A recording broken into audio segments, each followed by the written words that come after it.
il faut savoir que dans les bactéries, en général, il y a souvent des réarrangements du génome. Et donc, et puis les bactéries, ce sont des organismes qui sont assez anciens. Et donc, il y a quand même beaucoup de réarrangements au niveau des génomes. Mais par contre, on s'aperçoit quand même que de temps en temps, il y a la conservation de l'ordre des gènes. Donc, quand on conserve l'ordre des gènes, en général, ça veut dire qu'il y a une raison biologique derrière. Alors, ça peut être une conservation d'une fonction particulière, ça peut être parce qu'on a besoin de transcrire ces gènes au même moment. Et ça donne des informations qui sont assez importantes pour les biologistes qui analysent ces génomes-là. Et donc le problème, c'est donc de comparer l'ensemble de tous les génomes microbiens qu'on connaît, de façon à essayer de trouver ces conservations locales de l'ordre des gènes. Donc c'est ce qu'on appelle la conservation de la synthénie, ce genre de choses. Et donc, comme je vous le disais, ça donne des informations assez intéressante sur le fait que les gènes sont transcrits, le fait que la fonction des gènes est conservée.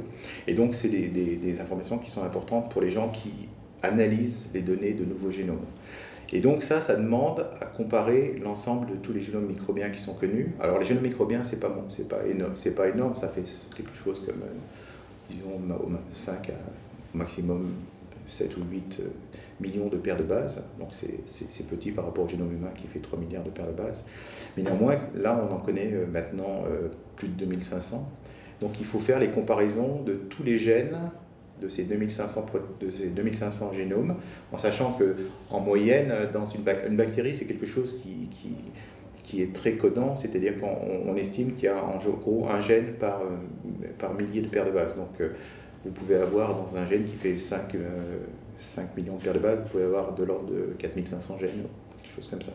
Et donc là, ce qu'on va essayer de faire, c'est de comparer l'ensemble de tous les gènes de tous ces génomes entre eux. Donc vous avez 2500 fois 4500 gènes, vous voyez, ça commence à faire un nombre, et vous faites ça au carré.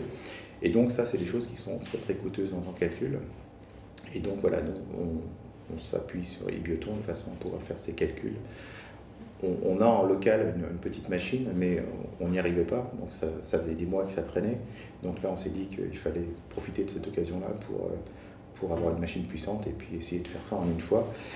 Et puis derrière, on a des logiciels qui permettent de visualiser ces informations-là, c'est-à-dire de montrer quelles sont les synthénies et puis de montrer toutes les informations qui sont associées aux gènes qui sont en synthénie. Et donc ça permet, typiquement, c'est les technologies qui servent pour tout ce qui est annotation de nouveaux génomes.